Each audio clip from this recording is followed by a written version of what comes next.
destroyed by security services.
Good evening, everybody. Welcome to a Dad Rail live stream.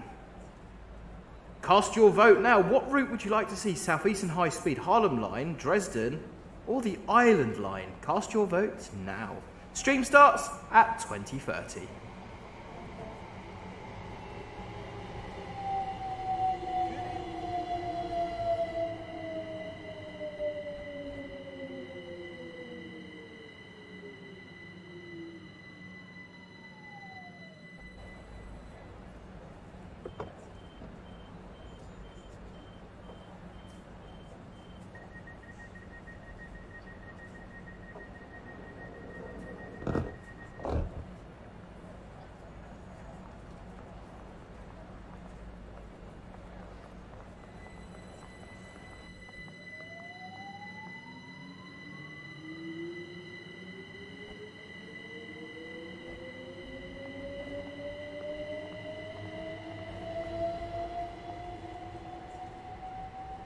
Mind the gap between the train and the platform. Mind the gap.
once again, ladies and gentlemen, this stream will be starting in 5 minutes. Please have your drinks, light refreshments and fans and other cooling devices at the ready. Don't forget to vote for what route you would like to see tonight. Southeastern High Speed Harlem Line, Dresden or the Island Line.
Passengers are reminded that smoking is prohibited at all stations and on all train services.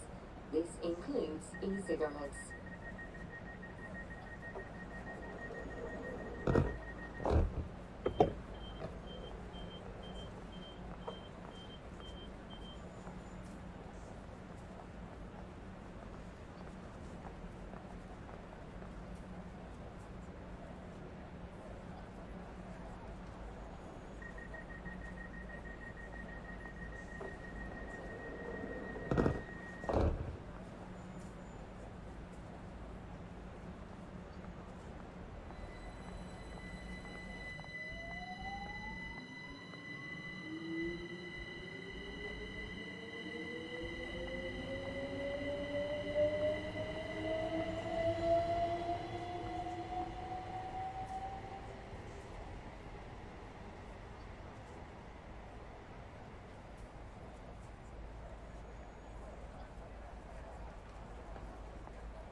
Safety announcement. Ladies and gentlemen, inevitably there will be a delay of approximately 2 minutes whilst I fetch myself a very cold drink. I suggest you do the same. Starting in about 2 minutes' time. Don't forget to cast your votes. It's neck and neck between Island Line and Southeastern High Speed.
please remain behind the yellow line at all times.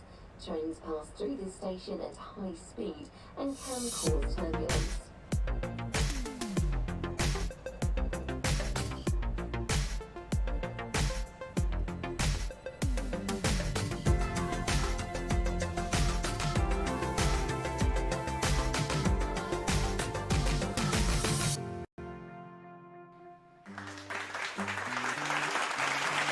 Hello, good evening and welcome everybody. How are we all doing tonight? Who have we got in tonight? Let's have a little look. We've got Mark Vogel, DAT Trains. We've got Jason. How are we doing, Jason? We've got Suede, In Space, Grape Juice, LW Rail, Yesterday's Rose, Ben P, amongst others. Hello and welcome to my first stream in what seems like a very long time. I have got rid of the mother-in-law. I've got my streaming room back. We're good to go. So, to shake things up a little bit, I thought we'd have a little bit of a poll, a little bit of a vote to see what we're going to do. We've had 98 votes on this, and your choices were Southeastern High Speed Harlem Line, Dresden, or the Island Line. Now, I was actually hoping this was going to come out of Harlem Line, because I thought it'd be something a bit different, but it's not looking that way. I'm going to give it another minute or so, so cast your last minute votes as to what route we are going to do tonight. Southeastern High Speed Harlem Line, Dresden, or Island Line. So we will of course be having all of our usual features in tonight's stream. We're going to be playing our very, very popular game. You know the one. Let's play Locomotive Livery Location. That's the one. And tonight's picture has been provided by Smacks, and I was actually with him when he took this. So I do actually know what this one is, which is pretty good. I think the location might be a little bit challenging on this one. It's a well-known location, but it's not in a well-known location in the well-known location, if that makes any sense at all. I sort of know what I mean. We're also going to be jumping in and out of the Discord server, hopefully. There we go. So if you do want to post your pictures over there, we're in the live stream pictures page. Feel free to post your pictures over there. Okay, we have had 101 votes. I'm going to declare the poll over. And I can reveal that tonight's stream, cue loss of loads of viewers, after 103 votes, will be Southeastern High Speed. Southeastern High Speed with 38% of the vote, Harlem Line with 19, Dresden with 7, and Island Line with 36%. Bit close between Southeastern High Speed and Island Line. We're ending the poll. We are jumping into Southeastern High Speed. Let's do it. Let's do it. 103 votes, which was brilliant, but only 65 of you here, so a few people have disappeared. So, got to remember what all these buttons do now. It's been a little while. We are in Train Sim World 3. I don't know when the next stream's going to be yet, but I'm going to get in and do some Train Sim Classic stuff in the next couple of streams. I want to try the Wherry lines. A few people have mentioned that, and the Armstrong Powerhouse 37. So they are coming up in the very near future. Okay, so I don't have anything installed that I shouldn't have. So everything that I've got installed is stuff that you are allowed to see. Boringly, I know. Choose a route. Southeastern High Speed. So what do we want to do on the Southeastern High Speed, guys? We'll probably get time for 2 runs. I'm thinking maybe a St Pancras down to... What would you reckon? Maybe Ashford to St Pancras and a St Pancras to Faversham? We can go with that if we want to stick in the 395, or we can mix it up a little bit. Do let me know what you fancy. Yeah, I think we're doing Ashford to St Pancras to start with. And then we'll do another run, and we'll see what you guys fancy doing for the second run. Doobie-doobie-doobie-doo. Right. The Ashford ones are the Nope. Got to get this right now. The Margates, I believe, aren't they? 7th. Oh, that one goes. Yeah, drive the Southeastern Service from Ashford International to St Pancras International. Get started. Hey, Norway Level Crossings and Trains. Welcome to Dad Roundy subscriber. Great to have you here. How are we all enjoying the heat? I do apologise if you can hear fan noise in the background.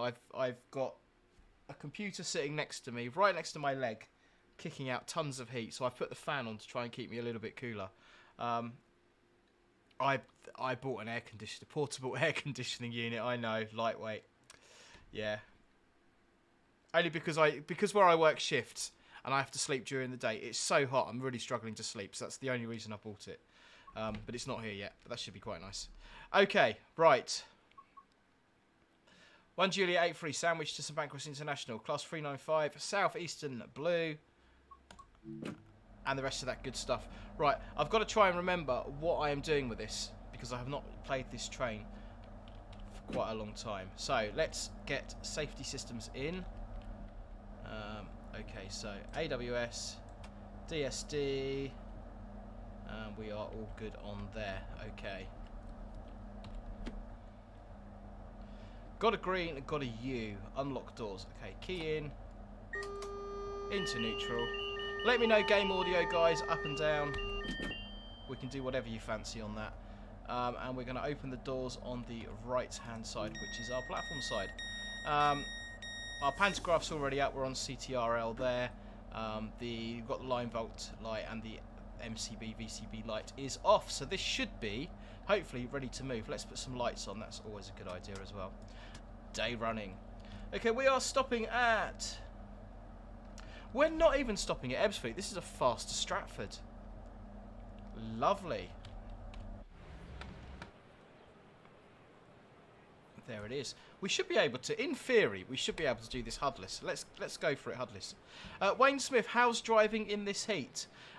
We're quite lucky, Wayne, because our locomotives have all got aircon in. Well, I say the 66s have all got aircon in them. So it's not actually been too bad. We've been pretty lucky in that respect.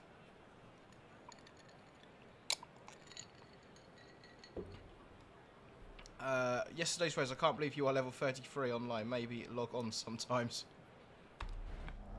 Yeah. I don't play the game a lot, to be fair. Unless I'm streaming, I don't really play it.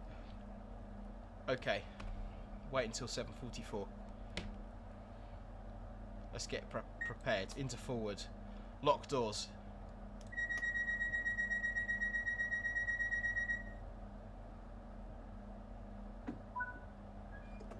Stop at location Stratford. Let's go. Okay. Brakes are coming off. We're moving. Hey, it works. So we've got our 2 speed limit signs there. You've got the black sign with the white background. That's kilometres per hour. And the standard white with the... black with the white background is your miles an hour. As soon as the pantograph goes up on this trainer, you're in CTRL mode. The speedo is in kilometres an hour. So... I think that said 70. Short-term memory loss. Norway level crossings on trains. You should try SimRail. Yes, most definitely I should try SimRail. I thought that was 70. My bad. Okay. It's all gone horribly wrong already. I think that said 50 kilometers an hour. Yeah, SimRail is definitely one that... I want to have a play. I did have a little play on the demo a little while ago, and it did show a lot of promise, but there were no kind of English language prompts or anything. But I've watched a few people streaming it with the multiplayer features on there and the signalling and stuff. It does look like it's got a lot of potential. Okay, how long is our train? We are a 12 car. So let's get going. Cab should fire up the TVM. Hopefully. Please. I think we're good for 100 at this point. Yes, we are. And just as we go past the signal, the TVM should fire up. And we're already speeding. That's a good start. Have I got my cab light turned on? Nope, so we've got some really weird lighting effects in the cab there. That's a bit odd. Not sure what's going on there at all. My cab light is turned off.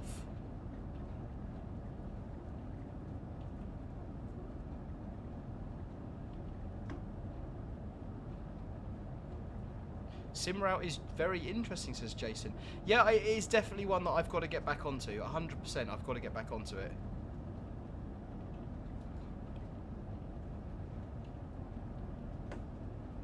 Okay, so TVM's giving us 100 at the moment. 225, off we go. Full power. We are wide open. Let it go. Let it go. No, we're not going to start singing dodgy songs this early on in the stream. If you want dodgy songs, stay tuned to the end.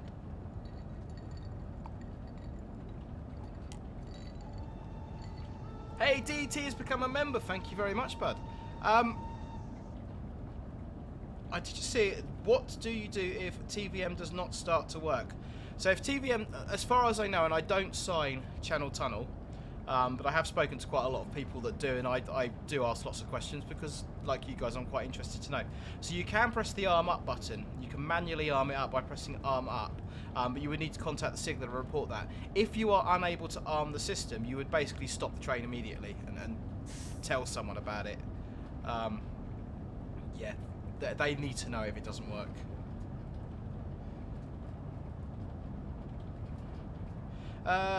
Mitchell Bond, what do you think about Dutch trains? I don't think I've ever been on Dutch trains, to be fair. Actually, I could definitely say I haven't, because I've never been to Holland.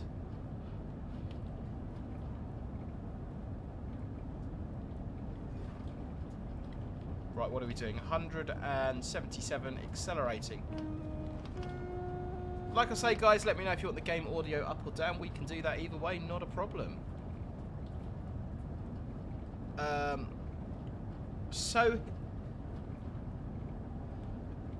Hill Train. Sorry if I'm saying that wrong. Can we have a look at the Discord? Yeah, go on then. John Alcock, the Middleton Railway. Beautiful locomotive. Look at that.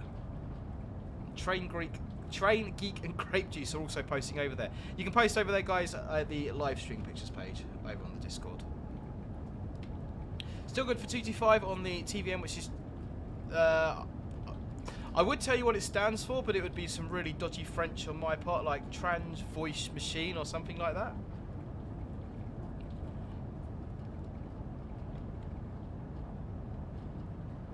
And we're motoring along quite nicely. 225 we're allowed to do at the moment. Maxwell, could we do an LLL? LLLLL. Do you know what, Max? It would be rude not to. So if you haven't seen this game before, guys, I'm going to play a little jingle in a minute. You're going to post numbers between 1 and 25 in the chat.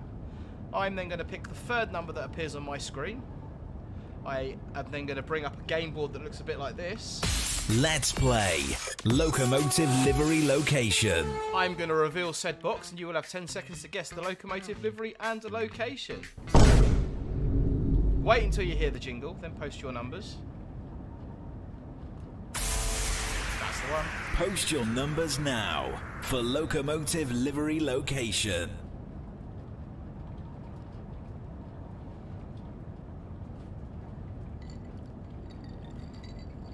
James Watts from Berkshire, should the Flying Scotsman be permitted on the main line?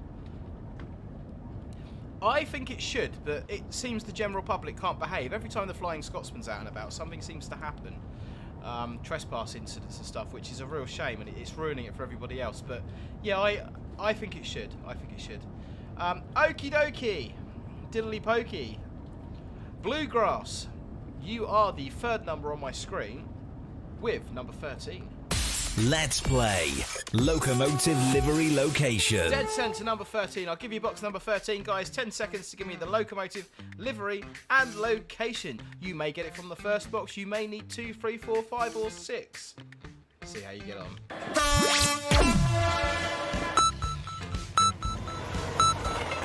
Any ideas? Does that help you? Does that give you anything? Nice bit of white and red stripes there. Is it a modern picture? Is it an up-to-date picture? Is it an old picture? Have I already alluded to what it might be? Any ideas?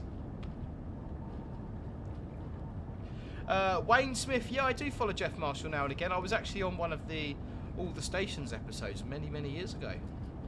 Yeah, I do follow Jeff. I think the last thing I watched of Jeff's was the new DLR trains video.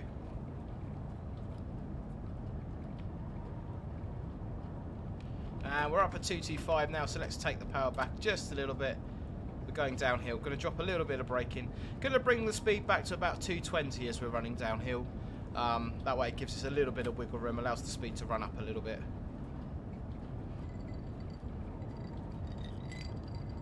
Grape Juice has gone for 43 into City. D3 Trains has gone for LNER Class 91, Lou Livery. Sandbrooks has gone for LNER 91. Train from Berkshire has gone for British Rail Class 225. What are we reckoning? Grape Juice says Intercity shortly. Craig's taken a slightly different approach. 73 Gatwick Express to Croydon. Interesting, Craig, interesting. Thomas Cooper's gone for Class 82 DVT at York.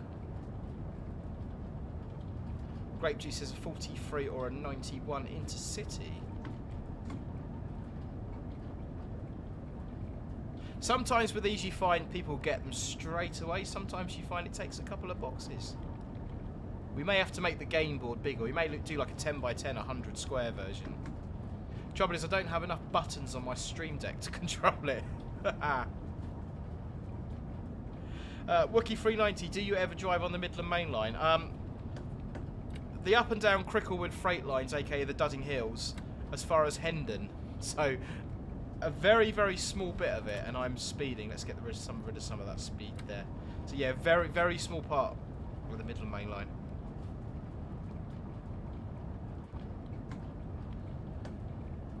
Blue car.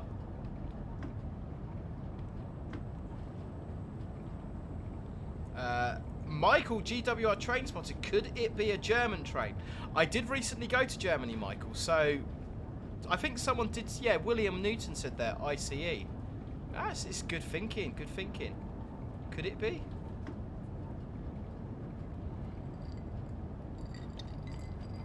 Ellie Roblox says, is graffiti distracting for drivers? Not particularly, no, I don't find it distracting. The only time when graffiti can become a bit of an issue is when you've got line-side signage that's been covered in graffiti, particularly speed boards that have been covered in graffiti, and you can't read the speeds on them. That can become a little bit, not distracting, but a little bit annoying. I mean, you're supposed to know the speeds off by heart, but, you know, use it or lose it as the knowledge goes. Sometimes there's like a crossover that you haven't been over for 10 years and you get signalled over it and you can't remember the speed, so you've got the speed reminder boards. But if some of those are covered in graffiti, it can be quite annoying. In some areas you'll see, rather than the round boards with the speed posted on them, you'll see the stencil style indicators, so like a proper sort of metal cut out of the numbers. They're quite good because they can get graffitied up all you like and it doesn't obscure it. So yeah, they're pretty good. Sebastian's gone for an IC at Cologne or Cologne. Cologne or Cologne? Cologne.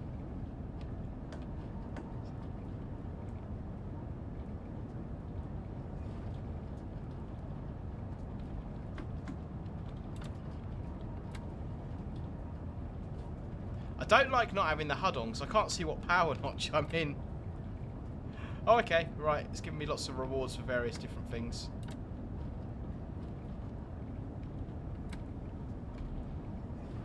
I need to get one of those nice Alan Thompson controllers, or a rail driver. I'd love a rail driver, but I just think they're so overpriced for what they are.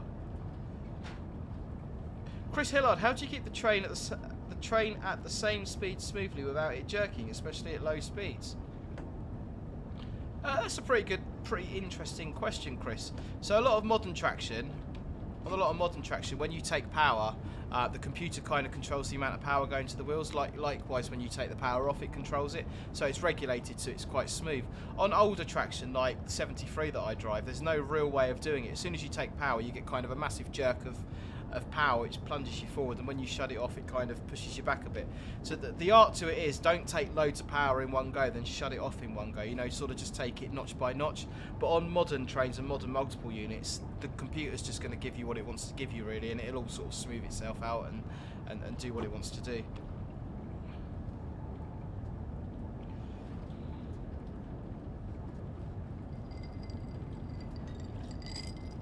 Nearly running out of drink. Non-alcoholic beverage.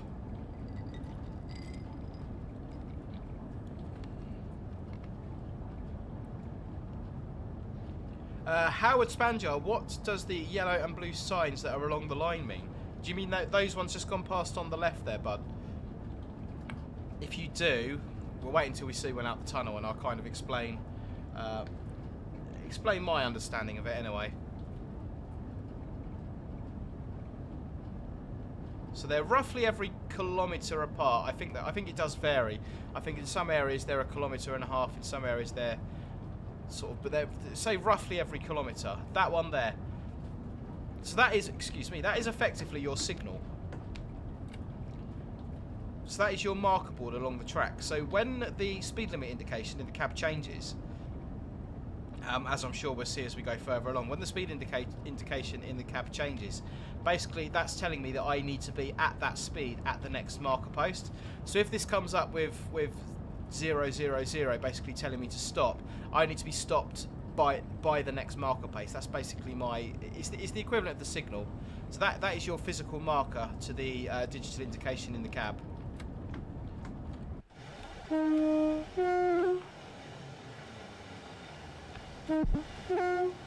This is one of my favourite routes on Tracing World 3, I must say. I do really like this route. I wonder now, even now though, when you compare this route to sort of, you know, some of the more modern Tracing World 3 routes that have come out, you know, say Edinburgh, Glasgow, I know it's got a lot of faults on it, but the artwork is really pretty. You know, Cross City, when you look at some of the newer lines on Tracing World 3, I think the artwork is a lot better. Even though this is a relatively new route, I do think in places it's showing its age a little bit. It's still a good route though, still a good route.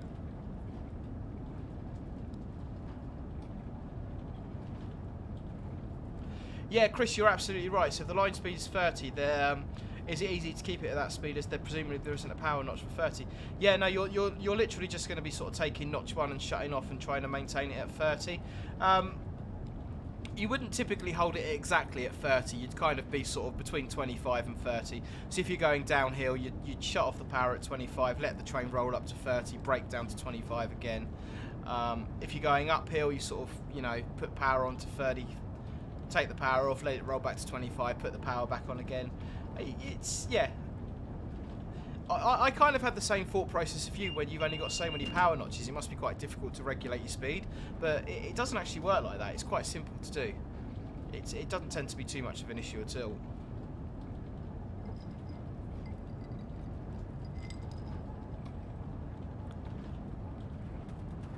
I am trying to find...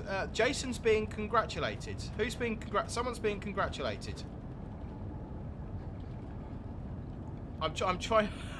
Jason Pierce, congratulations. I have missed the original comment, Jason. Why are we congratulating? I mean, congratulations all the same, but why are we congratulating you? It'd be good to know.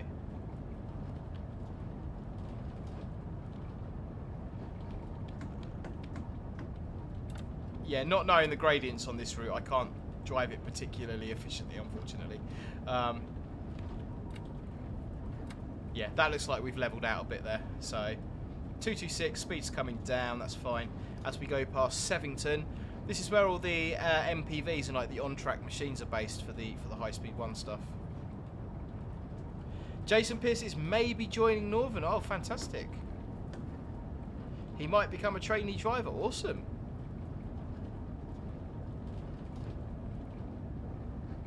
Best of luck to you, bud. It's there's a lot to learn, but I say it to everyone, there's a lot to learn when it comes to driving, but there's nothing complicated. There's nothing that's rocket science. There's just a lot of it. But you'll be absolutely fine.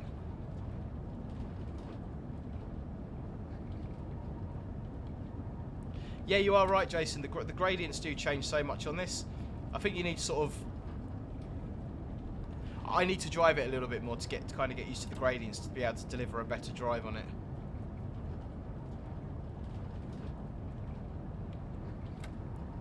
Yeah, that's normally roughly where I am, Sam. About 220 is pretty good. That gives you that little bit of room for error then, doesn't it? The gradients are so severe though that it can pick up so quickly.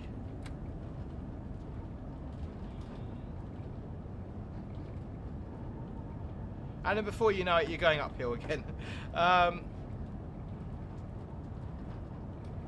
Class 465, please can you do the 313 from Seaford to Brighton? We done that one, I think that was the last, or maybe last but one stream that I'd done. Which admittedly was a little while ago now, but yeah, we did do that one quite recently. Something we can certainly revisit again though, there's no reason we can't do it again at some point. But not today.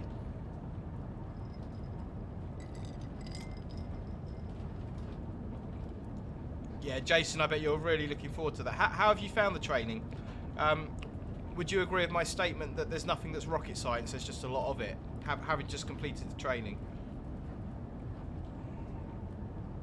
as we enter Thames Tunnel. Still got some weird stuff going on with the lighting though.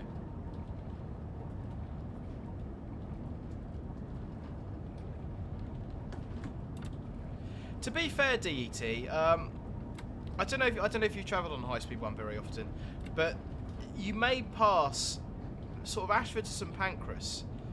You may pass one Eurostar in that journey and a couple of 395s, so there really isn't a great deal of traffic on it anyway. But I do get it. It would be nice to have the 373s or the are they E390s or something, the other traction on the route, to pad it out a little bit.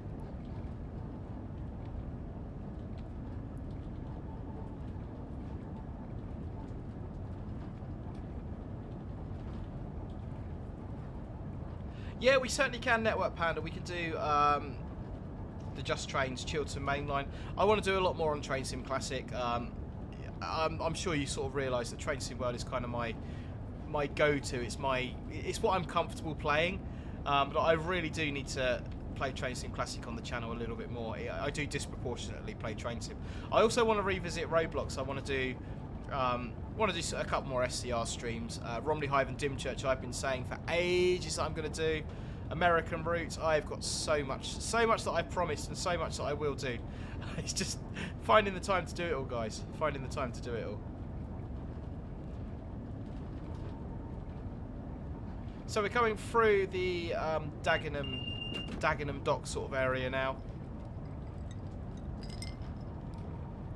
This is my favourite part of HS1. I find that the run from Ashford up to Ebbsfleet is pretty bland. There's not much going on. This bit of the run here from sort of Thames Tunnel to the London Tunnel is quite a nice bit of route. You kind of get a real nice sense of speed as you're coming along this bit. Some of the gradients, as you can see, are absolutely mental. Grape Juice, I had the pleasure of driving 390s as a shunt driver. They are showing their age a little bit now. They're looking a little bit tired, but they're I want to say that, like, they're the predecessor to the IETs and the Azumas. I said that to someone the other day. I said that to Northern Princess Productions. She's not in tonight. I said that to her the other day, and she said that the Javelin is what the Azuma could have been. So I quite like them. I think they're pretty decent, but they certainly are showing their age now.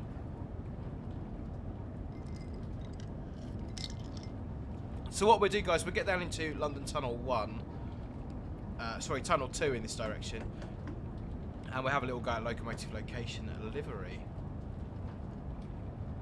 Yeah, Sam, I think C2C would be a really good route in Train Sim World 3 with the 357s on it. I think it's one of those routes you could actually build like the entire C2C network. It isn't a massive network. You could do decent end-to-end running down to Southend or Shoebury-Ness. I think that would be a really, really nice route to do, and I think you could do end-to-end. And because you've already got the 395s, when you come alongside the HS1, you can have some 395 action going on in there. Oh, excuse me, coming along Ripple Lane now. You'd have to have something going on when you get to Docklands. You could have like a little Docklandsy bit going on, which would be pretty cool. So yeah, I think C2C would be a really good shout. Class 465, what is my favourite train? I don't really have a favourite as such. My favourite train to drive, the ones I sign, has got to be the Class 73. Really enjoy driving the Class 73. Dropping down into London Tunnel 2, I believe this one is. So, post your numbers now for Locomotive Livery Location. Yeah, get those numbers in, guys. We'll have another round of Locomotive Livery Location before we start getting little signalling alarms going off in the cab.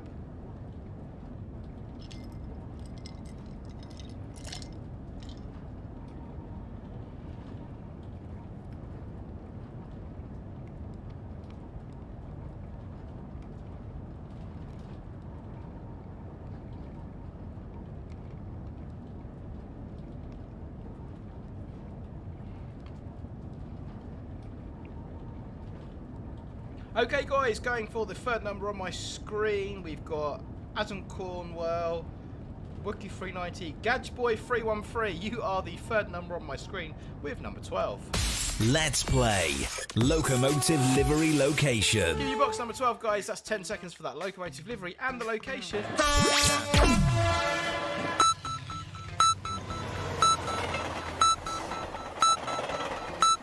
You never know. Any ideas what it might be? Okay, so while we were in there, our 225 started flashing, which is telling me we're currently able to do 225, but the line speed is going to reduce. Now 200 in diamonds tells me I've got to be doing 200 at my next marker point, but I'm expecting the line speed to reduce again because it's flashing.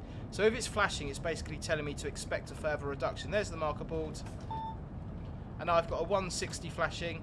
So I've got to be doing 160 by the next marker board, but I'm expecting the speed to be reduced even further at the next marker board. So I'm keeping the brakes in. Going to take it down to about 140.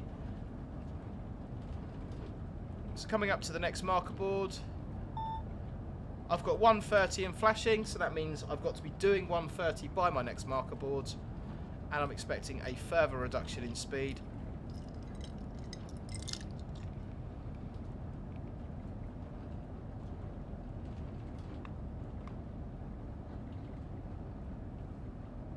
Just coming up on the marker board now.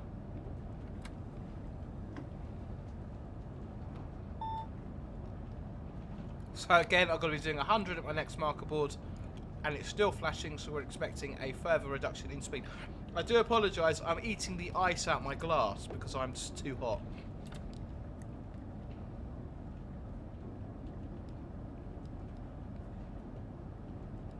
So we're getting the brakes in.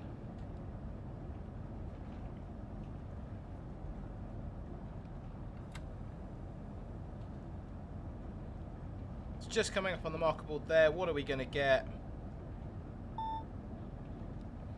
80 and flashing. Wow. So we get the speed down to 80, but we are expecting a further reduction in speed. Hey, Pretty Chase, how we doing, bud? Great stream on the Bakerloo line earlier on. Yeah, this is about the only one I can do, Hudless. Yeah, Jason, if it's flashing, it's basically telling you you're expecting the speed to be reduced further.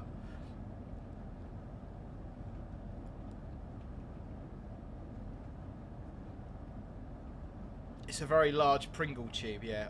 Imagine if that was filled with Pringles, oversized Pringles. Nice. I'm actually going to put a bit of powering, so we're going uphill out the tunnel. So there's our marker board. What are we going to get on the marker board?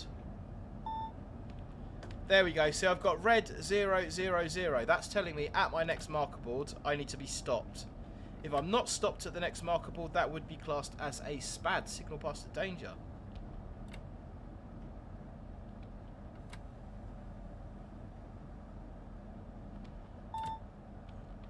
Now it's just stepped up to an 80 flashing, so we're good for 80, but we are going to get a reduction in speed at the next marker board as we're coming into Stratford.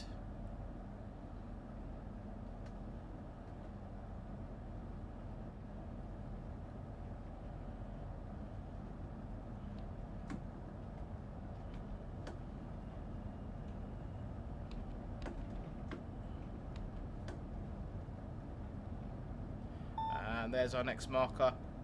We've actually been, our speed's been increased to 100, although we are going to stop at Stratford. Otherwise we will have lots of angry passengers. Right, we are a 12 car heading for the 12 car mark. Here's where my sense of speed gets completely blown out of the water, and I completely end up overshooting the platform and having tea and biscuits with the manager.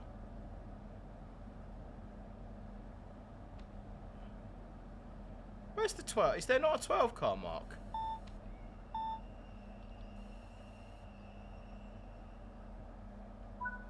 We're going to take it. We're going to take that. Okay, so unlock right. Oh, we're on time. Hey! There is a first time for everything. We are on time. Look at that. I've got to go back now and check to see whether I just missed the 12 car mark or whether there wasn't one. I don't think there was. I remember seeing a 6. Lots of passengers on the train. That's really cool. I remember seeing a 6. So there was the 6.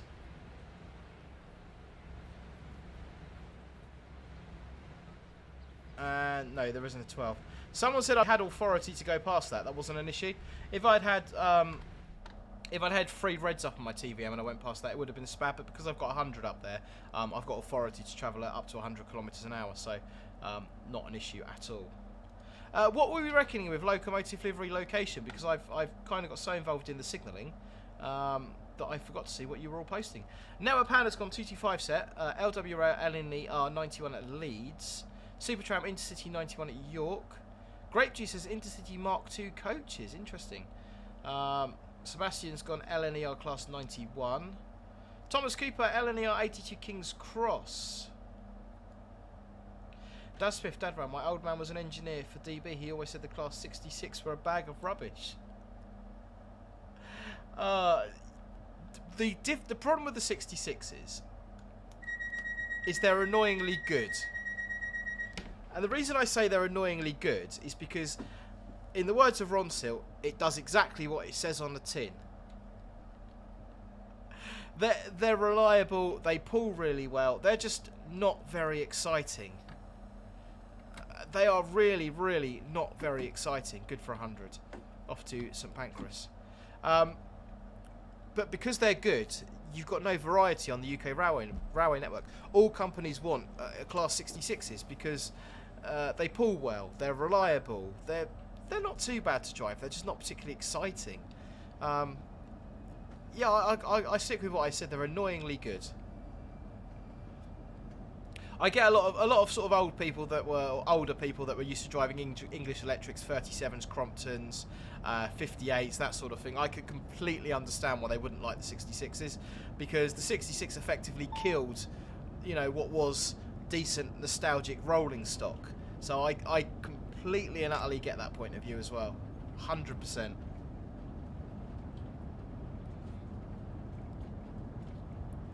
Tusha Dweed, hello, how are we doing? Sorry if I'm saying your name wrong there. Tea and biscuits, there was an S car. I didn't see the S car, Thomas, I apologise.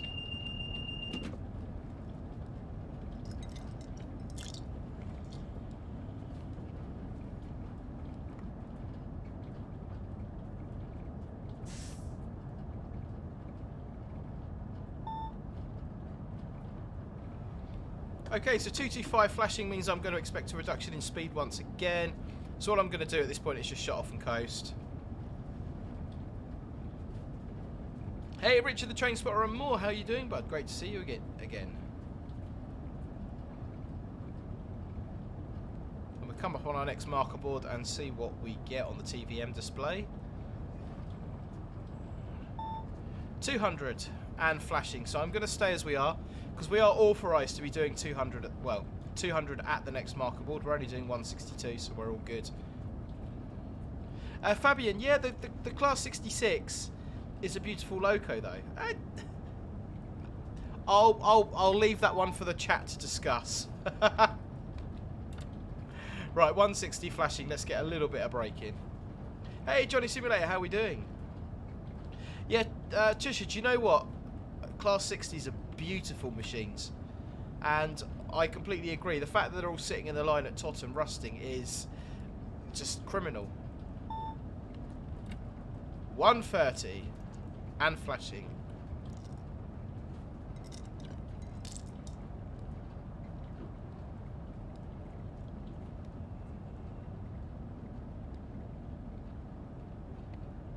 What are we going to get? What are we going to get?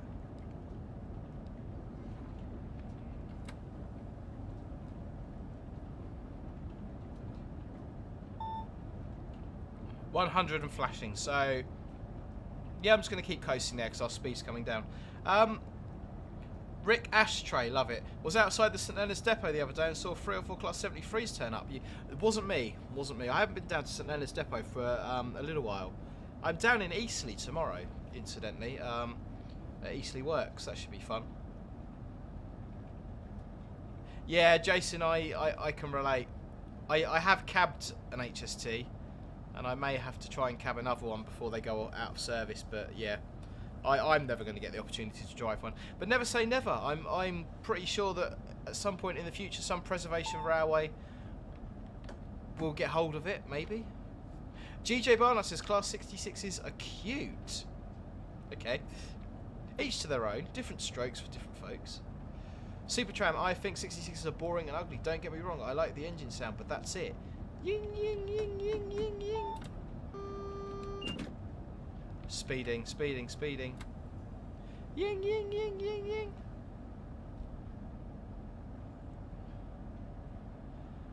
Network Panda, I have not, no.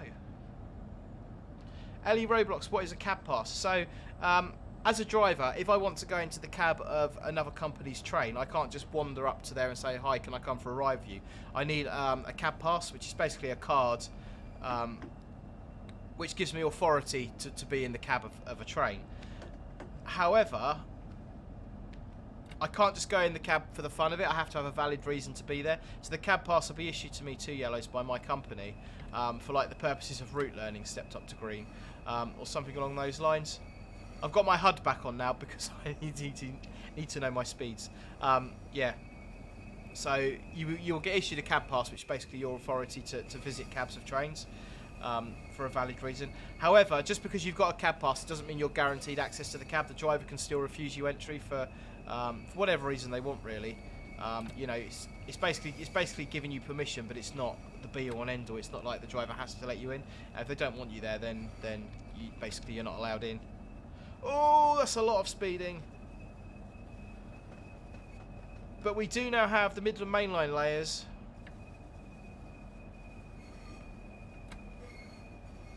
We've got the East Midland trains, HSTs over there. That's really good to see.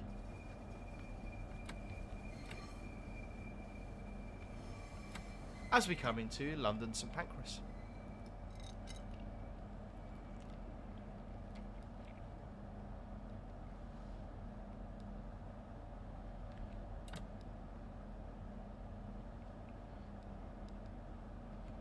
Are we going to get taken out by the safety system because we're going too fast? No. Okay.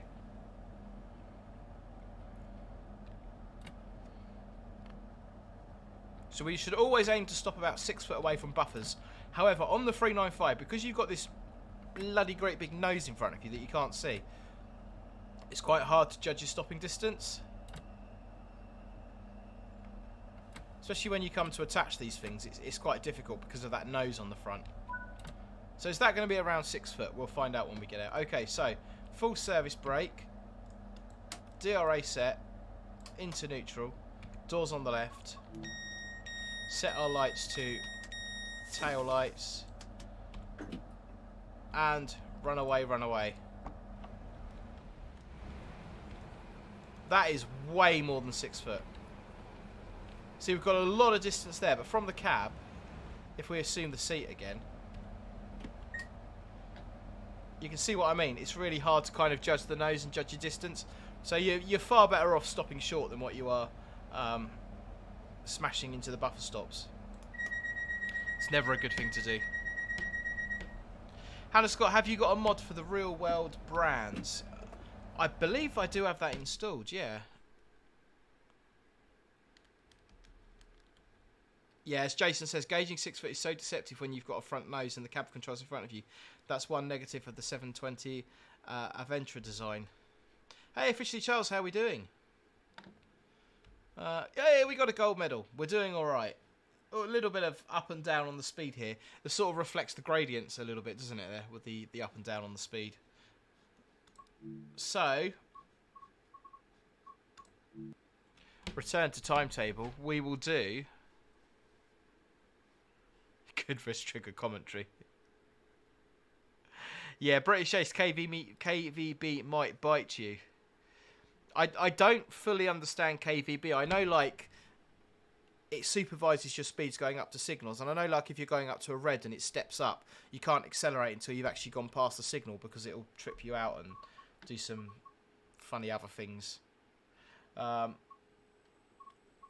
let's find a St Pancras to Faversham, which is 1 hour 14. Let's start it foggy with dynamic weather turned on and see how we get on. Can you do a 375 or 465 next? Should do a 375. Okay, well, I'll tell you what we'll do, guys. We'll take this one down as far as Rochester. Yeah, we'll take this as far as Rochester, and then we'll jump out of Rochester and get in a 375. So we get a little bit of variation. Or should we go...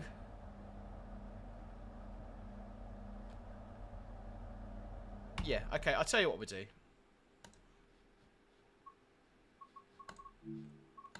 We'll do a networker from Dartford. We'll do the whole up. We'll do the other bit of the route. Let's do the other bit of the route. Because the networker on here is really nice. I've gone into the wrong option here, and I should have done it by route. Okay, so let's do Dartford to Strood, ECS service.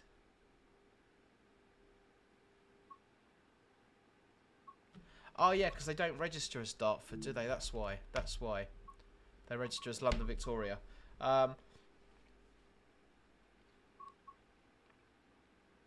Drive the Southeastern service from Dartford to Faversham. Yeah, let's go with that. Let's go with that. 54 minutes. And then if we want to do a little run in 375, we can do afterwards. Let's start it off at foggy. 15th of June. Let's go. Let's see what happens. Let's see what happens. Richard Fogg, AWS isolated, 40 mile an hour. I am accompanied by 103 competent people, Jason, so I will not be travelling at 40 miles an hour. Saying that, if it's foggy, I think even accompanied in the fog, I've got to be doing 40. I'm supposed to know that. Right, we are in the Networker. Probably one of my favourite trains in Trains in World. It's got to be the Networker. It is really, really well done. I used to drive these as well, so hopefully I've got some idea of what I'm supposed to be doing. maybe not. Okay, offside doors. Good practice when you got an offside door, or at least get up out the seat and press the button on the offside. We've got detonators, we've got red flags. We're going to put the aux heat and light on, tail lights off, day running headlights. Okay, where are we stopping? Green Hive. Okay, we're a relatively fast one. We're not doing all shacks. Green Hive, Gravesend, Strood, Rochester, Chatham, Gillingham, and Faversham. Lock doors. Hopefully this is going to work for us. Should be able to do this HUDless because I do sign this bit of route. I actually drove it today. So, what's the worst that can happen?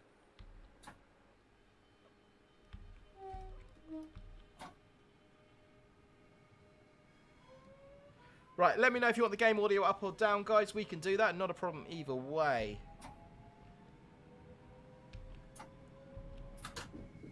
So we've got 97 of you lovely people watching. If you haven't already, please do hit that like button. Consider subscribing. That would be absolutely brilliant. Discussing Hitachi Motors, says DET Trains. Yeah, I did prefer the Braille stuff, I must admit. There's a lot of people here who don't want to be called competent. I don't understand. Right, how many coaches have we got as well? That would be quite a useful piece of information to prevent any stop shorts. I would say that was an 8 car. 1, 2, 3, 4, 5, 6, 7, 8. Yep, we'll go with that. Okay, we're good for 50. We're off to Green Hive. Game audio up a little bit. We can do that, not a problem.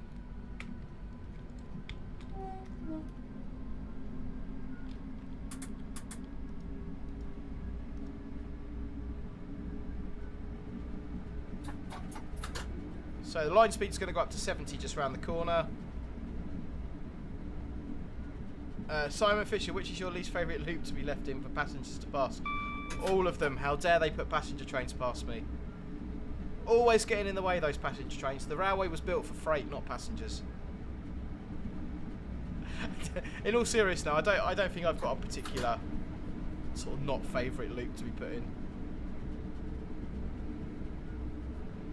Ah, yes, no, Jason, I'm not competent. Don't know the route or know how to stop the train in an emergency. Sorry. Ah, too bad. But it's me going home train, Jason. It's your going home train too.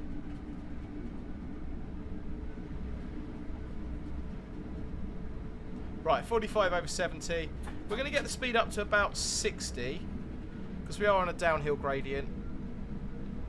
Stone crossing at the bottom of the hill, then we sort of climb up into Greenhive.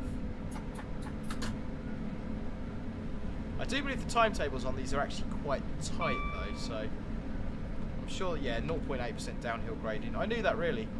I drove the route today, I should do. Ellie Roblox, have you ever driven to Salisbury? I have driven to... What is the name of the junction just before Salisbury, coming in from Basingstoke? You swing a left and go down towards Romsey. It's not Tavistock, is it? I can never remember the name of that junction.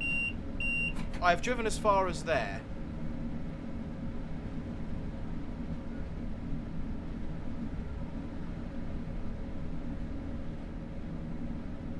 So we're going to get a little bit of braking for Greenhive in a minute. I'm going to use the magnet for this signal into brake step 2. Which should bring us in quite nicely. Yeah, loads of room. Driving freight trains on this route, I do not have good braking points for stations. It was 2 yellows anyway. We need to get the brakes in because it was 2 yellows.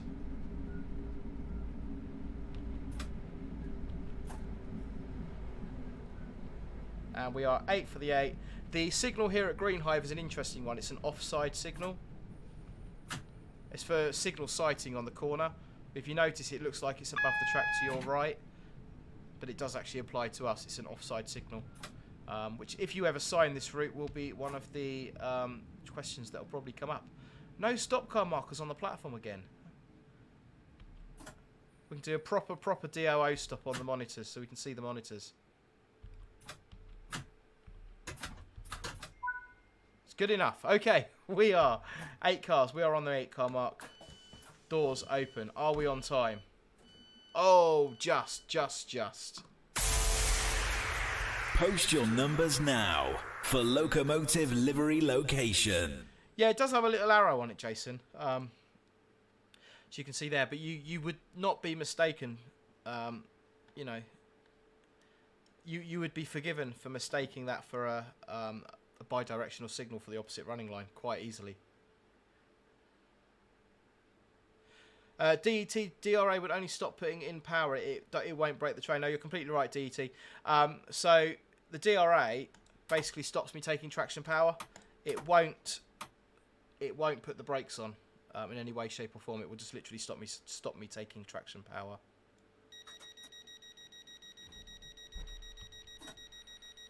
It will affect the brakes though in one way, which is if you've got dynamic braking. If you've got dynamic braking enabled, regen, dynamic, that sort of thing going on. 2 yellows off to Gravesend. So departing on anything other than green signals, it's not good practice to use full power. So departing on yellow signals, I'm just going to use power notch 2, which is half power. Yeah, if you've got dynamic, if you're braking and you've got dynamic braking, when you put your DRA on, it will normally stop the dynamic braking, so it will go into full friction. So on most electric multiple unit stock, you're advised not to. Well, you're told not to use the DRA when you're on the move, basically. Grape Juice 116. Have you ever been through Hook Station? Many times. Many times. Far too many times. Yes, Formula 47 DRA. Basically, if I put it on now, you say DRA set, I could take traction power, but it won't give me traction power. So it literally just stops you taking traction power. So if we stop at a station, take the brakes off and put the DRA on, then yeah, the train will roll. 2 yellows.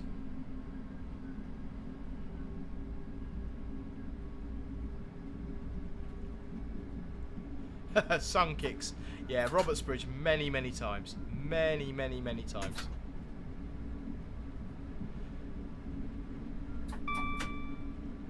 So we've got a green. We are good for 70, but I'm not going to get too excited because we are following something. It looks like we're following something. Okie dokie, guys. So we're just going to shut off at 50 and see what the next couple of signals give us.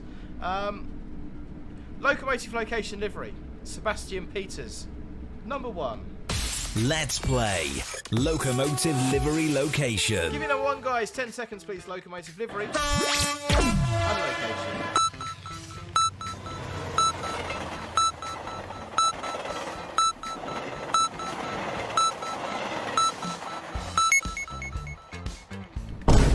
Any ideas? Do let me know your thoughts in the chat as usual. So passing over top the high speed line.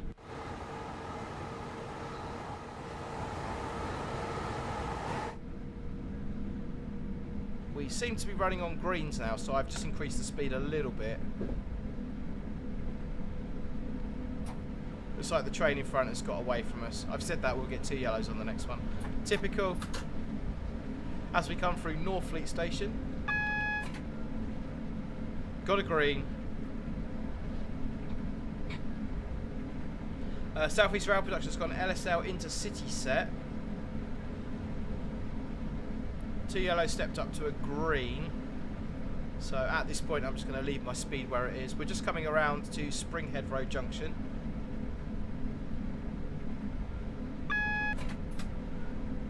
So 2 yellows, going to get some brake in. It's pretty evident we're catching something up in front of us. So there's absolutely no point rushing towards it. A red signal's a brick wall and we don't run towards brick walls. So I'm just going to put some brakes in, get the train speed down. We get it down nice and early as well. If in doubt, creep about.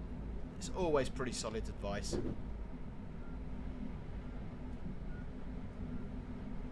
No point rushing towards a red signal. Formula 47 says LNER 91 at Leicester. Bluegrass says Ashford. Interesting. GJ Barnard is going with an ICE in Germany somewhere. 2 yellows. So I'm going to put a little bit of power in just to maintain our speed. We're going to get a warning for a 30 in a few seconds.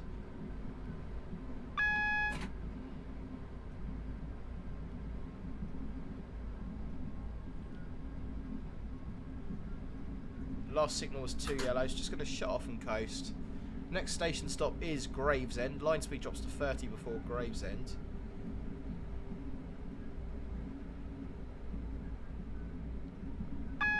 Two yellows. We are into the platform at Gravesend. So the red is currently at the end of the platform.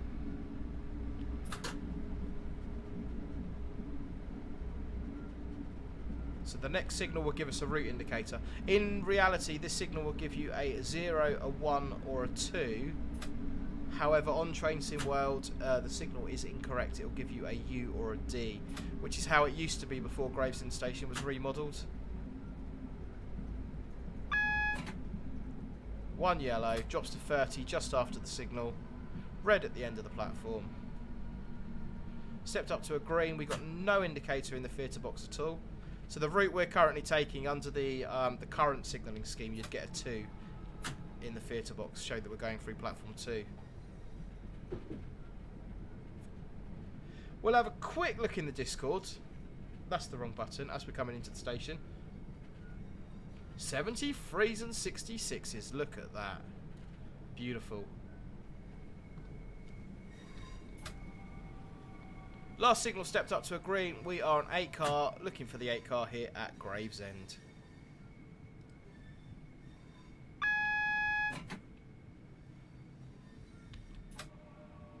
Last signal stepped up to a green, and then that one was just 1 yellow. That's a little bit naughty because I'm pretty sure These are 4-aspect signals.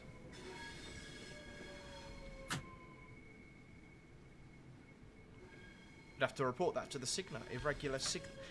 Signalling irregularity and complete an RT3185 form. Too many forms. Okay, we're an 8-car train. Doors are on the left. The old dynamic weather doesn't seem to be doing very much today. It's just staying cloudy. No rain, no nothing. Don't know what's going on with it. We are running late now as well. We've dropped a little bit of time, which is a little bit annoying.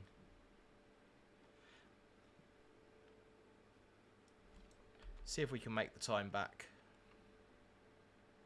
Lock doors. Got a green. 30 mile an hour out of here. I'm guessing our next stop's going to be Hyam. Oh, we're not stopping at Hyam. We're straight to Strood. Straight to Strudel. Okay.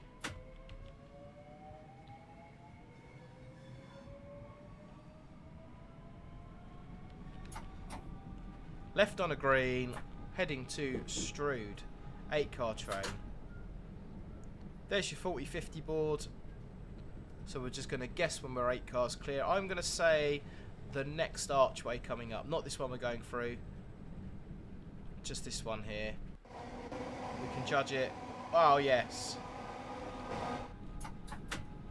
That wasn't too far off.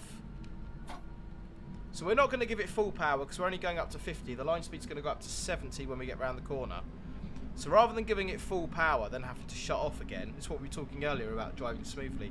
Rather than giving it full power and then having to shut off again, if I just give it power notch 2, which is where I am now, we can kind of blend that together a little bit better. So that hasn't worked. So my theory was if we gave it power notch 2,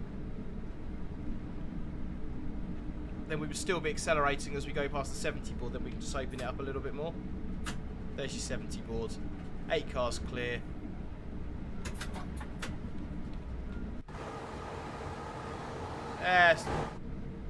Time it got over 50, that was close enough. Okie dokie, we're off to Strood. Let's see if we can get a bit of time back.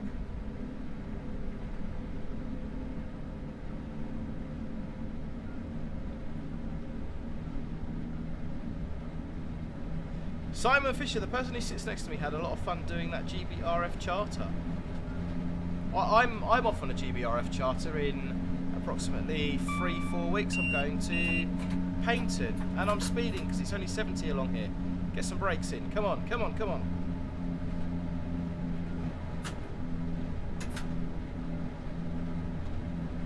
Where am I? There we go. Power notch 1. Coming across the Who levels.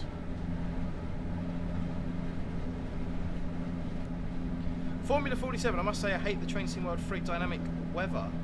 Smog. It can just reduce from the experience, especially at St Pancras when you can't see down the indoor platform. Yeah, I get that. I agree with you there.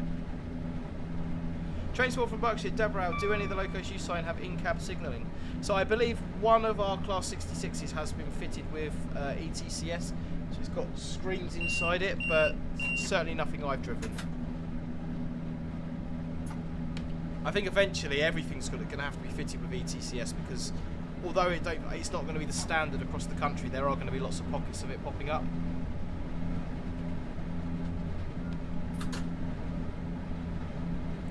So we're just going to go past Who Junction. I do have it's loading in. I do have a mod patch for Who Junction installed, which makes it look a bit nicer. That's why it's taking a little bit of a frame hit as we come up to it. So position 1 on this signal takes you round to the Isle of Grain. That's where I went today.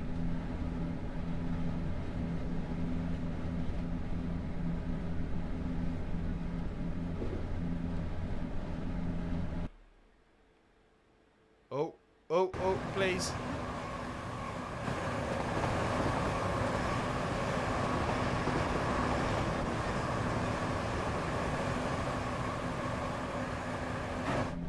Gives Who Junction a couple of sort of extra assets for the lighting poles and bits and bobs there. Still at 70. come round the corner through Higham. I'm keeping that speed as tight to 70 as I possibly can because we're running a little bit late. We left Gravesend a little bit late. The only way that I can actually make up time is by driving as close to the speed limit as possible. So obviously speeding isn't an option. The only option I've got, instead of sort of dawdling along, is I can keep it tight to the speed limit. I can, where appropriate, I can brake a little bit later, accelerate a little bit harder where appropriate, but never ever sort of compromising the safety of the train. I don't want to be braking really late to make up time and then overshoot a platform. That would be really bad. But there are sort of places you can make up time and things you can do to make up a little bit of time.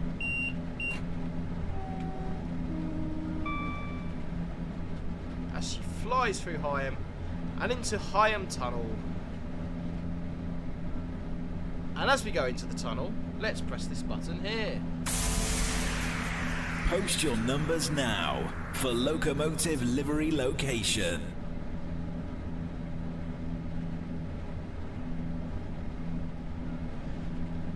Good question, 15600. Do trains stop at the Who Junction platforms?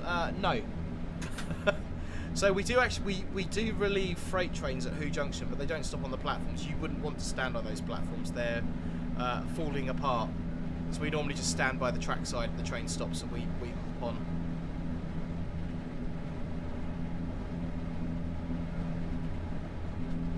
on. Simon Fisher, brilliant. Drivers ruining a perfectly good timetable. Typical.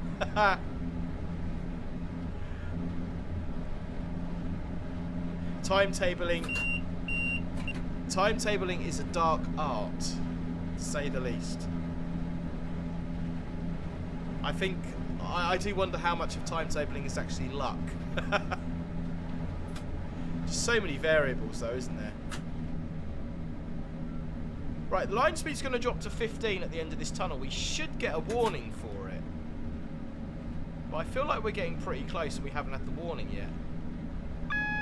There we go, there's the warning.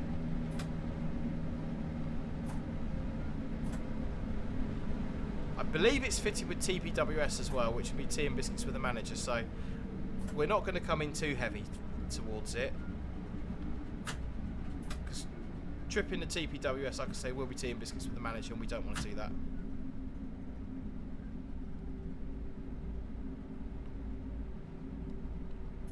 What are we reckoning, guys? Third number on my screen is a train spotter from Berkshire with number 25. Let's play Locomotive Livery Location. 25, guys, bottom right.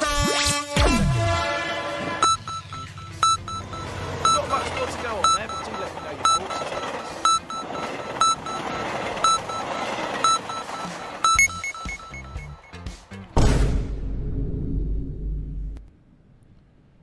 So our 15 should be just coming up. We've got one yellow. Don't like the lighting effect as we come out there. That's really, really weird.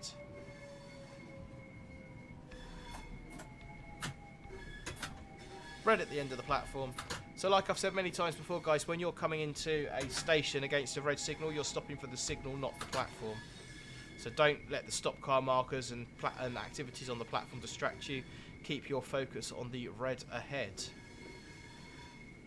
So 20 mile an hour at the AWS magnet is a rough guide. You want to be doing 20 mile an hour about 200 metres from the signal. So the AWS magnet is normally 200 metres from the signal, but not always. But it's kind of generally a good rough guide and sort of a good rule of thumb. We got red ahead. We are an 8-car train heading for the 8-car mark. Platform is on our left.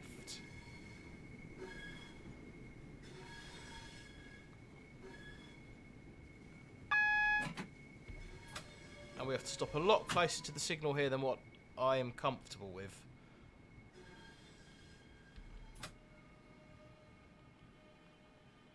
So although it says S there, I think we want to stop on these monitors, which would be a bit more realistic as we are a DRA service.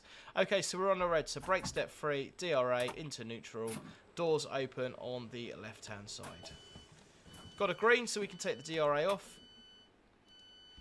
And what are we thinking? Will Wood. Brilliant. Jaywick International. Haha, yeah.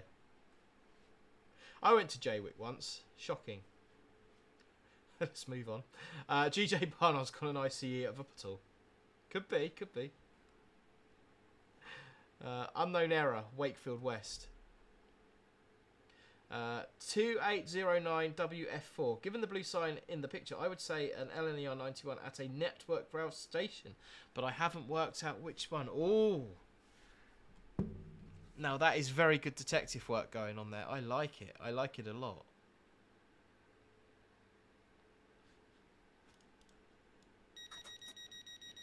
Doors will close 30 seconds prior to departure.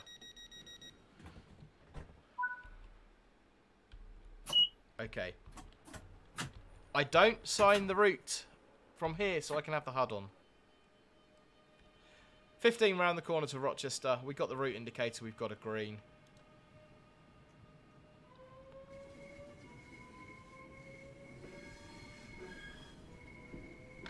So where are we off to now? Rochester, Chatham, Gillingham, Faversham.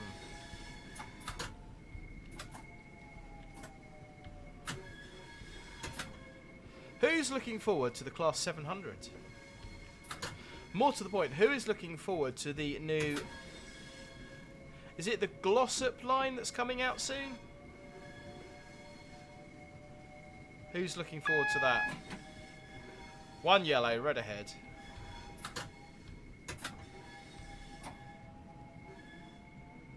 Hey, Matty Meerkat here. Well, hello, how are we doing?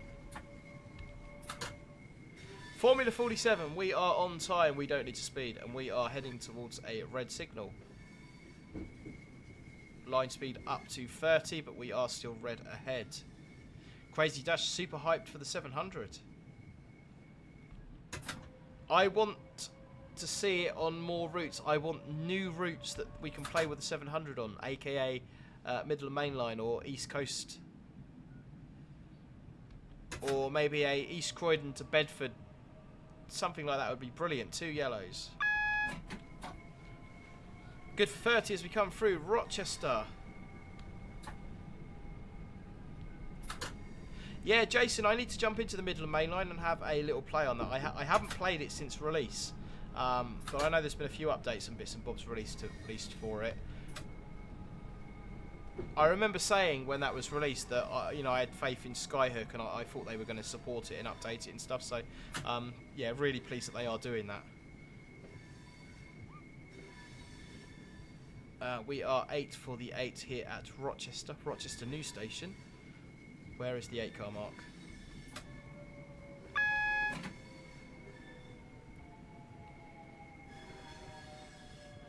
Uh, 4 to 8, that'll do.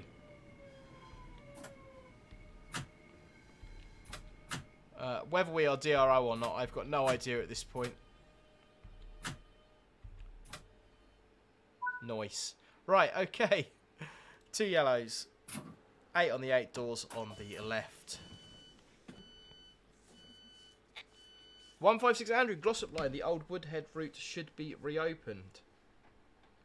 Sam, using the 700 on the Brighton main line would also be good. Yeah, I think people are definitely going to use the Creators Club and create some scenarios for that, but it would be nice to have those layers. Even if they were just AI layers, it would be really nice to have them on there to pack out the Brighton main line. Crazy Dash, it's definitely a breath of fresh air. Having a British multiple unit that doesn't have a gangway in the middle. Also a dual mode train. Formula 47, I'm looking forward to the Glossop line. As I was in Manchester before it was announced and love it with its jointed track. I was unbelievably excited when it got announced. I shall of course be streaming that on the channel, guys. I'll do a couple of release day videos on that. Looking forward to some of the new features they've announced for that. The guarding feature looks particularly interesting on that. Whether they're nicking that from Great British Railways on Roblox, I don't know. But I know it's a feature that's been asked for. So it'd be interesting to see how that's been implemented. I certainly do look forward to playing that. Not sure about the scenario where you have to go out with the camera. It's certainly interesting. It gives something extra to the game. Personally, for me, it's just a bit of a novelty. It doesn't interest me that much, but yeah, you know, all for new gameplay features.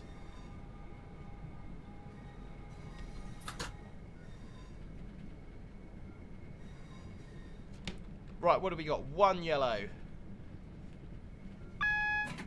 Richard, how did you lower that driving seat position? I've got no idea. Have I lowered the driving seat position?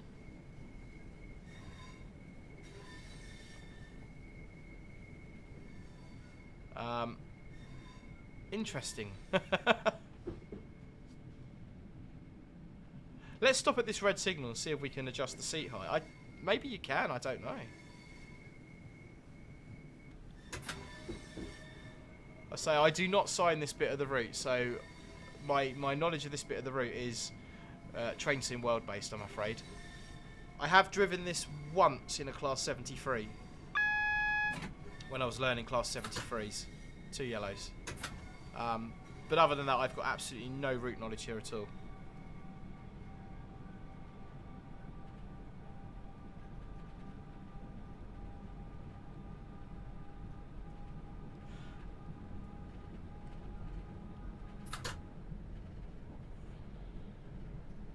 Hey King ET, to be fair, it's a long time since I've done a live stream, but yeah, I'm pretty well, bud. How are you doing yourself? There's a station there. We should probably stop at this.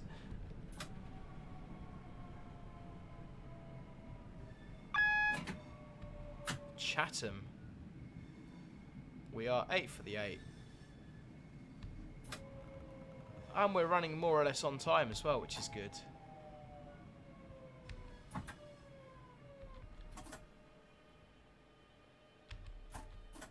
Bit of brake step free, but we brought it home. We are 8 on the 8, doors on the left.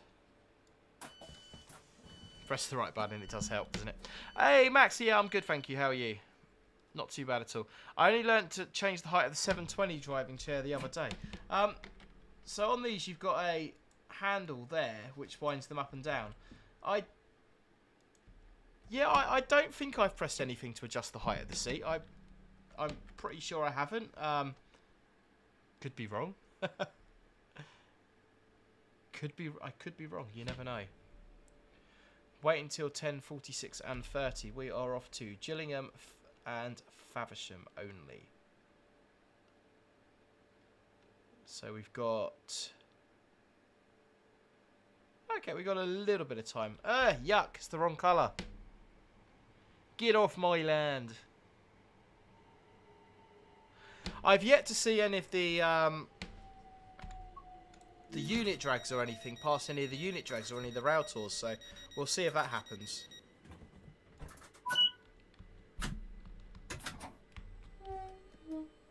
Because it's quite nice on the Southeastern High Speed, especially with the 700s coming. This is such a well-populated route in terms of traction. Got a green, good for 30. Gillingham is 1.4 miles away.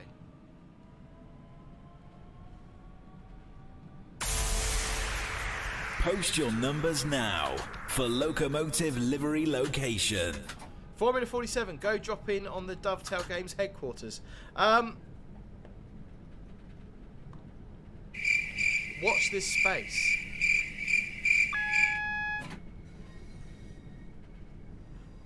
I'm not saying anything.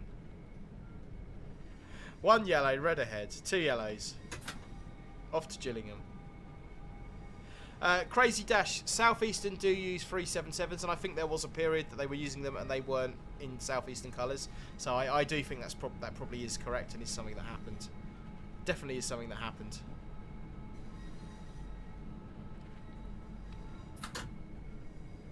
Right, I can't remember what my last signal was. I think my last signal was 1 yellow.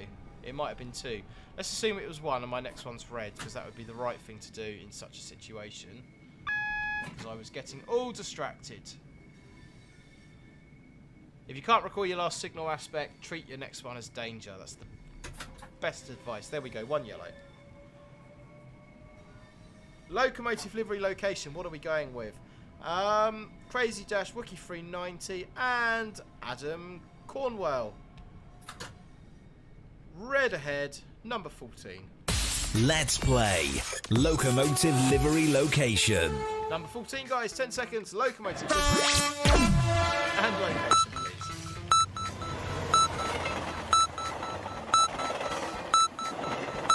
Any guesses on that location? I think the location is... It's such a well-known location. It's just not a well-known location within the well-known location, which makes it a little bit trickier. We are red ahead.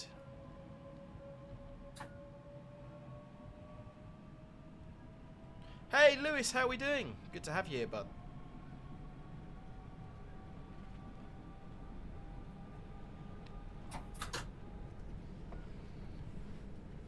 Sam says Leeds.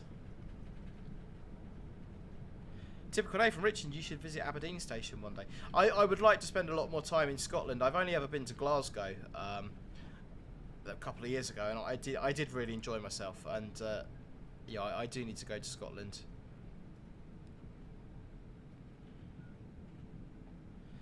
(2809) WF4 says, is it platform 0 at King's Cross?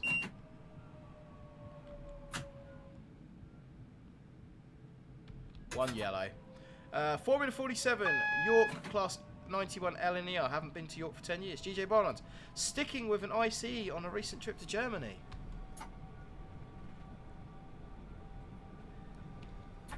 I can't possibly say.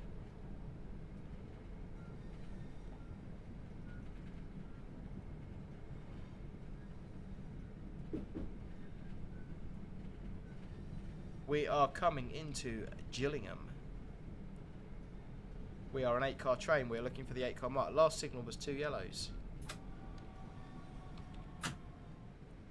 Where is the 8-car? Where is the 8-car? Where is the 8-car? Got a green. There's the 4-car. 6 and 8.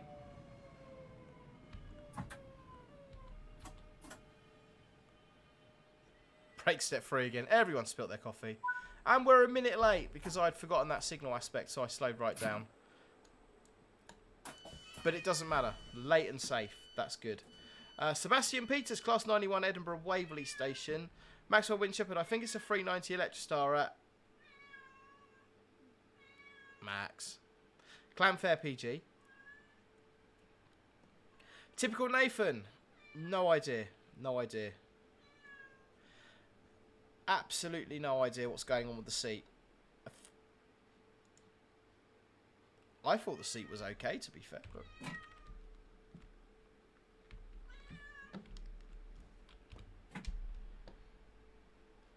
right, lock doors. We're only 10 seconds late leaving. It's not too bad.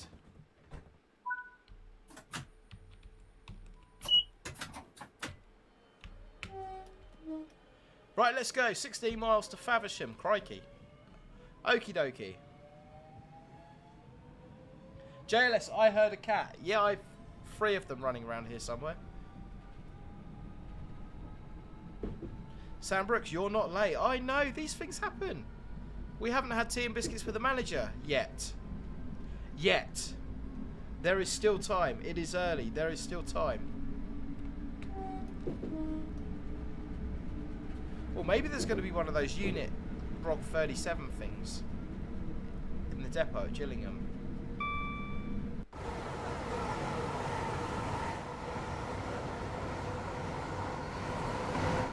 Or maybe not.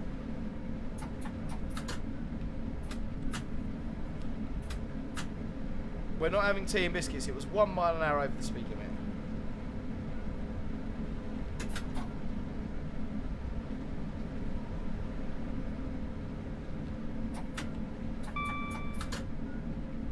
Come on, come on, come on. Sam, I did not overshoot Stratford. The whole train was on the platform. Come on.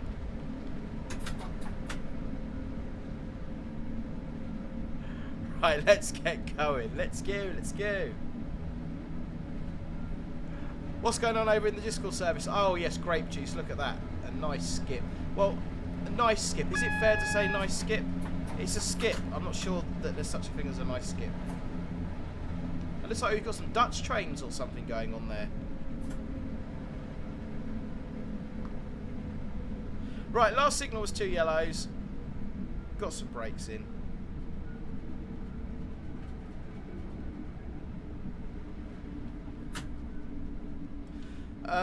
Solihull trains, how badly do you have to speed for tea and biscuits?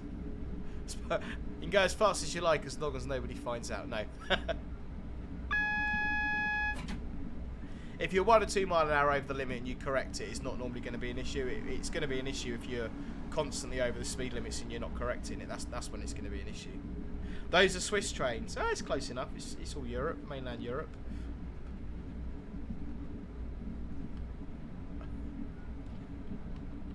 Formula 47. Remember that time you creamed it through Clapham? I think that was the last stream we done actually, and I completely and utterly just forgot to stop at Clapham Junction. Hey, these things happen.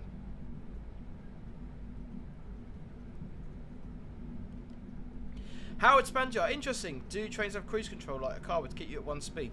Some do, and some don't. So, I mean, the networker there says speed set, and you get the little arrow that comes around. However, 2 yellows. In real life, that doesn't work on the networkers. It's just broken. A lot of the trains that did have that feature, like the Electrostars, for example, it's been disabled on. I think a lot of German and European trains still use it, but it's not so commonly used in the UK. Nathan, no, I don't play Minecraft. However, my son does quite religiously, all the time. Simon, our train timetable's tight enough that when major issues arise, there isn't any time to be made back. Reasonably, I would say, Simon. They are reasonably tight. Green. Let's get going. So normally what will happen in order to make back time is a train will just end up terminating short of its destination. So if I'm doing like a Hastings to Charing Cross and I'm running sort of 20 minutes late, they might decide to terminate my train at London Bridge and then it will start its return working from London Bridge. Obviously it's inconvenient for the passengers, but London Bridge to Charing Cross is a train every sort of 4 or 5 minutes, so it's not the end of the world. And then my train would start its return journey on time. So there are little tricks you can do, terminating things short, you know, not calling at certain stations and bits and bobs. It's not ideal, it's not great for the passengers, but it does get the service back on time.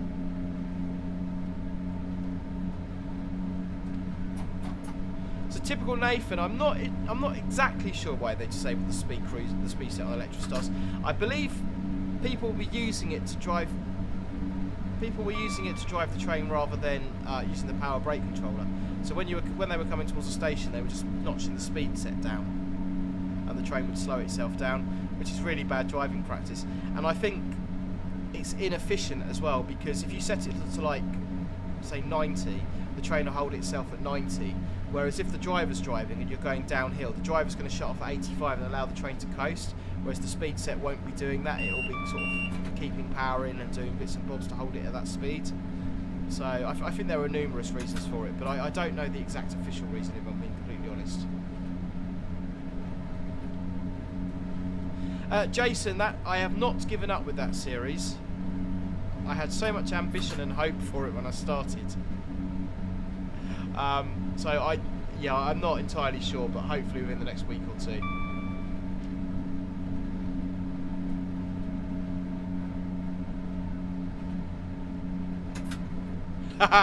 Maxwell remembers a certain Fortnite stream beating the Ender Dragon, but my son is secretly doing it. Yeah, the one time we done Fortnite on the channel, that was a laugh.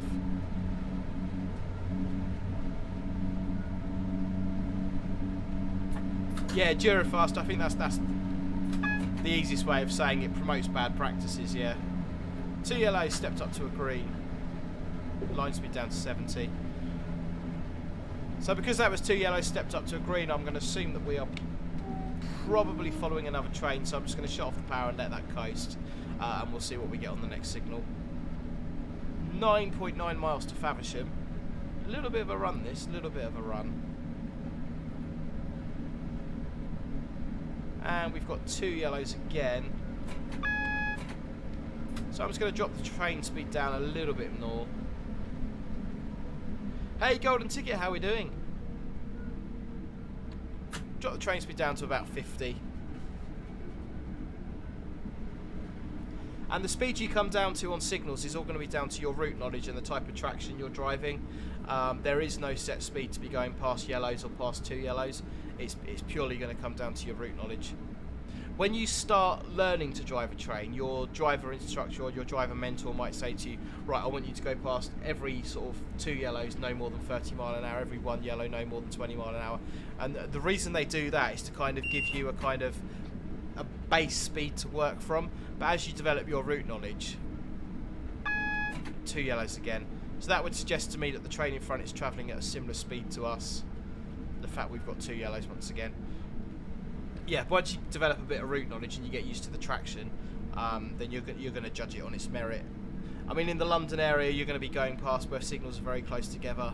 London area, Manchester area, Scotland metro areas. You're going to be going past signals a lot slower than what you would out in the sticks. For example, 2 aspects signalling on the Hastings line, I can go past a single yellow doing, or when I was driving passenger trains, I could go past a single yellow doing 90 miles an hour and stop at the red.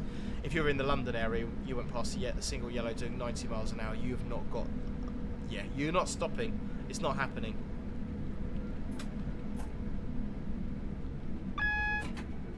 One yellow, red ahead.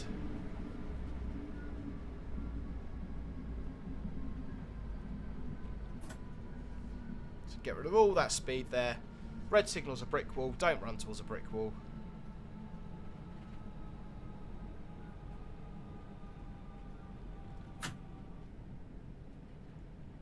Yeah, crazy dash. It all depends on what you're driving. Depends on the railhead conditions, your visibility. It's so many variables that you take into account.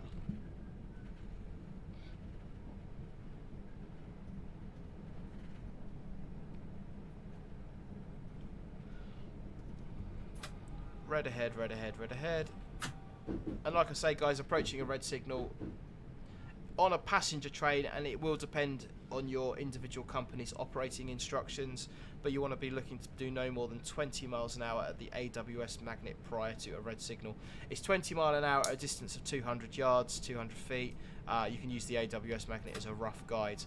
Be aware though, some AWS magnets are significantly closer than 200 yards to the signal.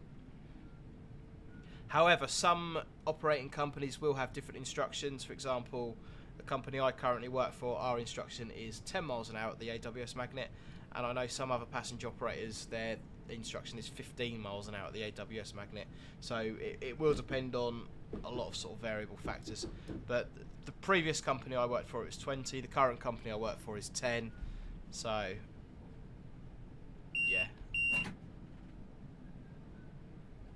One yellow. And like I say, red signal's a brick wall. No point running towards a brick wall. We're just going to keep the train coasting. It's doing 25. It's quite a comfortable speed. I can react to the. I can react to what I see in front of me at this speed.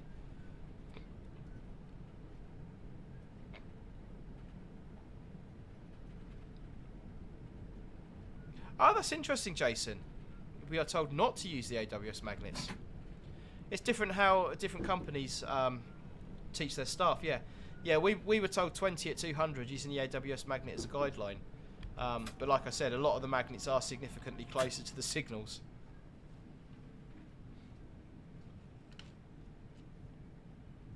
One yellow. So again, absolutely no point racing around. Just keep the train speed down. Hopefully the one in front will get away a little bit.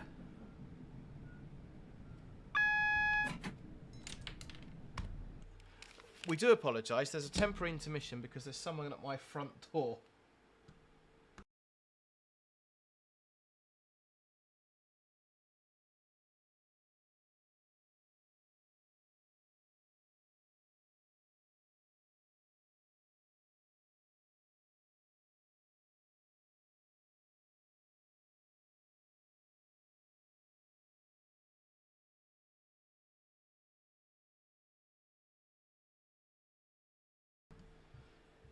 My apologies. That's my son just turning up. Right. Let's carry on. Okay, where were we? Someone had left the key in the door so he couldn't get his key in from the other side. Guilty. Right, 2 yellows. Let's get a little bit of power in. We're not going to get too excited with 2 yellows. Probably take it up to about 30 miles an hour. We're going to see what we get on the next signal and then kind of sort of try and work out what the train in front's doing. Under no circumstances at this point are you buzzing up the conductor going, can you just have a look on open train times and see what the train in front's doing? That doesn't happen. That definitely doesn't happen. No, seriously, that doesn't happen because that would be a big no-no. And, you know, the do not use this information is not to be used for safety critical reasons at the top of open train times. I'm sure that's purely coincidental that is there.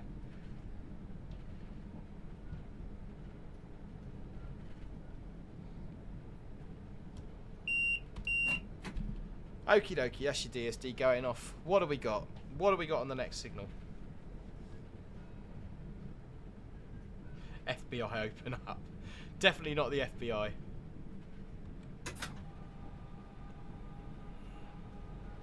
Right, we got a green, okay. Green signals are good because as a train driver, if I'm driving on green signals, I haven't got to think about it too much. If I'm driving on yellows and I'm approaching reds, then my level of risk of having a SPAD is higher, my concentration levels are higher, my fatigue level is going to be higher. If I'm running on greens, everything's good in the world. I can have a look around, nosy in people's back gardens, and that sort of thing. You know what I mean. You know what I mean. My whole sort of concentration level, if I'm running on green signals, is a lot lower, and there's no risk of me having a SPAD running on greens. So hanging back and running on greens is probably not what signallers and train planners want drivers to do, but it's what drivers and operational staff want us to do. So I think if train planners and signallers had it their way, we'd be running yellow to red, yellow to red, yellow to red, yellow to red.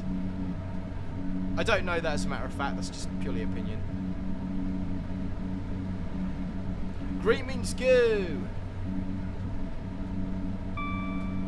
Okay guys, should we have another go at this? Post your numbers now for Locomotive Livery Location.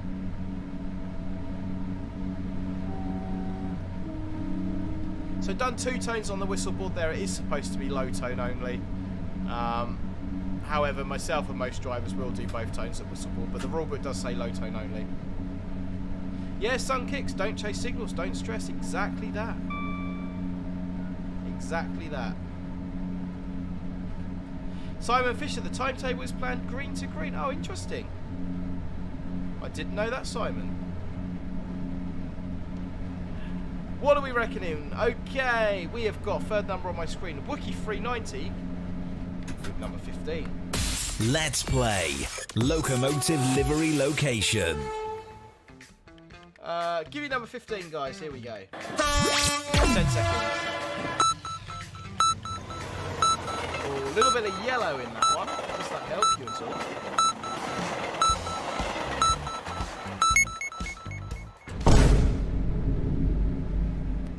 Oh, and a white 375. Brilliant.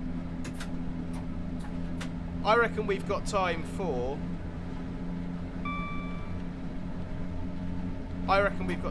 one, maybe 2 more goes at that before we do a reveal. So do let me know your thoughts. I'd be interested to see if anybody can get the location. I think one person has got the location right so far. And GJ Barnard, it is in the UK. I tell you, it's not an ICE. But very good guess. I can certainly see where you were coming from with that one. Typical Nathan, no worries bud, thanks for joining.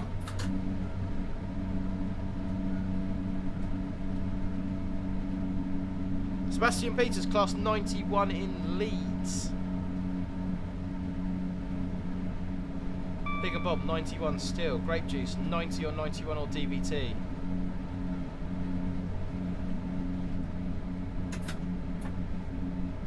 .6 miles to Hamburg. Hamburg. Fatigue setting in. 2.5 miles to Faversham. It's a bit different to Hamburg.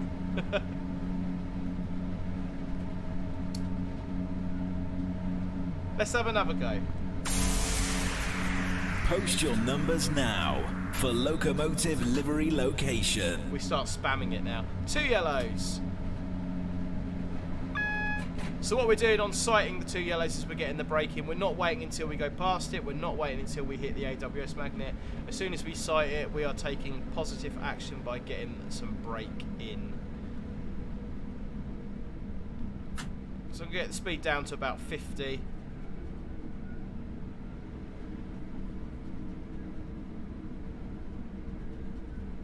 Third number on my screen is channel member Pig and Bob with number 5. Let's play Locomotive Livery Location. Give you number 5 there. Do you know what? I'm going to give you that entire.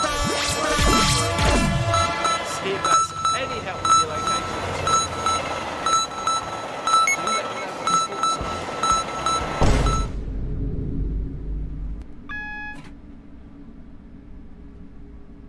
1 yellow. Brakes are in. Red ahead.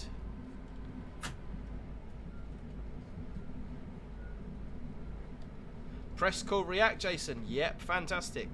Your non-technical skills, commentary driving, that is going to be the key to a long, happy, successful driving career. Red ahead. Target fixing the red. All that sort of stuff when you go out with your mentor driver or driving instructor. I don't know what they call them out where you are, but all that sort of stuff is going to come in really useful, and that's going to be your non-technical skills are going to form a massive part of your driving ability. One of the most important non-technical skills is cab discipline, because when you haven't got a mentor driver or an instructor with you, when you're in that cab on your own, there's no one checking to make sure you're doing your commentary driving, or checking to make sure you're doing your positive actions and your press, call, react. There's no one there checking that. That is purely down to you to maintain good cab discipline. So complacency, laziness, fatigue are your worst enemies. So yeah, always be professional, take pride in your work, and you'll be absolutely fine. Red ahead. And that was under 20 at the magnet.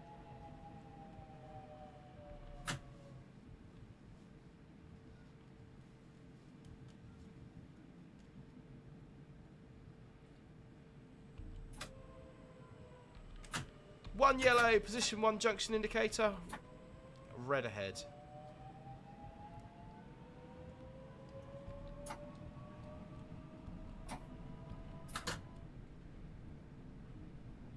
Hannah Scott, good timing, definitely. Simon Fisher, I'm sticking with King's Cross, platform 0. Oh, Max, you had to bring that up, didn't you? The only reason I got that picture was because Richard got off the tube at the wrong stop, so we missed our train home. Yeah, I was supposed to get off at St Pancras, and I got off at Euston. Okay? It's alright, Max. You don't need to keep going on about it. But it wasn't my fault. It was Max's fault, because Max knew we were getting off at the wrong stop and didn't say anything. So, it's Max's fault for not saying anything. Because I'm old and forgetful, I've got an excuse, you see. Max isn't.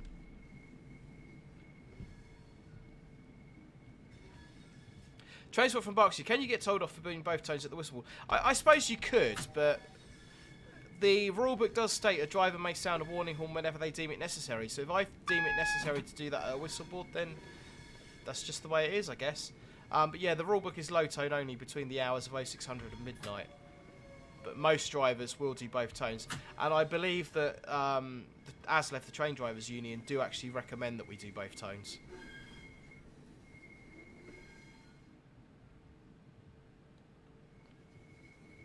Red ahead, red ahead, red ahead.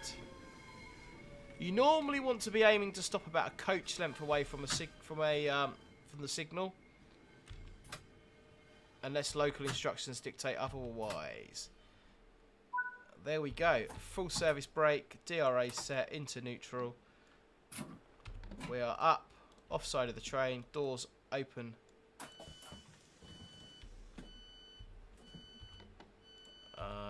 Then we can tail lights on, headlights off,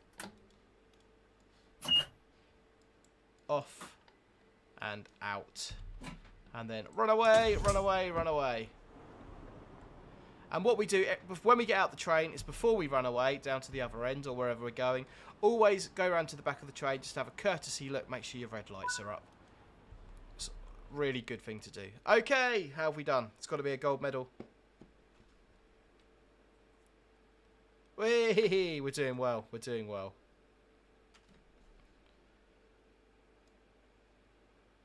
Oh, 0.216 yards. Oh, I take that. That was a good stop at Chatham. I'll take that. So everything was pretty good there. Not much speeding. Oh, there's a little bit of speeding here. Little bit of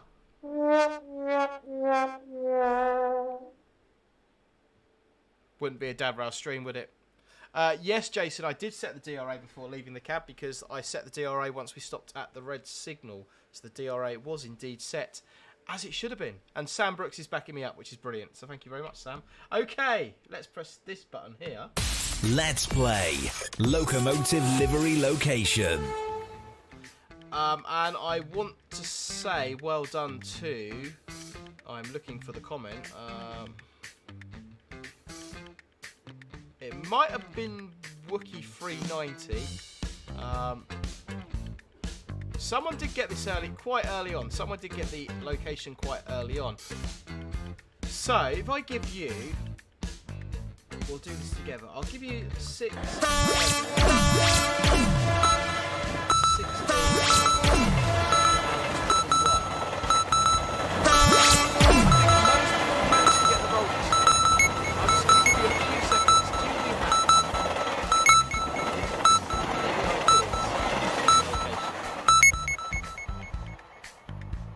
Someone did get this right. I think 2 people might have got this right.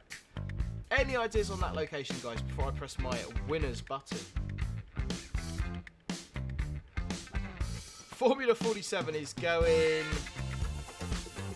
Fingers crossed. Any more advances on YouTube? What are we reckoning? Should we press the button? It's time to reveal today's Locomotive Livery Location. Thank you very much, Max. That is indeed LNER, or Intercity Livery, I would accept. Class 82/DBT at King's Cross. I did say it was a popular location, but an unpopular location at the popular location. And we did actually go in the station especially to take a picture of that, because we just saw it there. There was a Lumo train there as well, but you know, the DBT won out over the Lumo. I mean, we could have taken a picture of both, but you know, we didn't. The sound of the quiz is definitely quite high.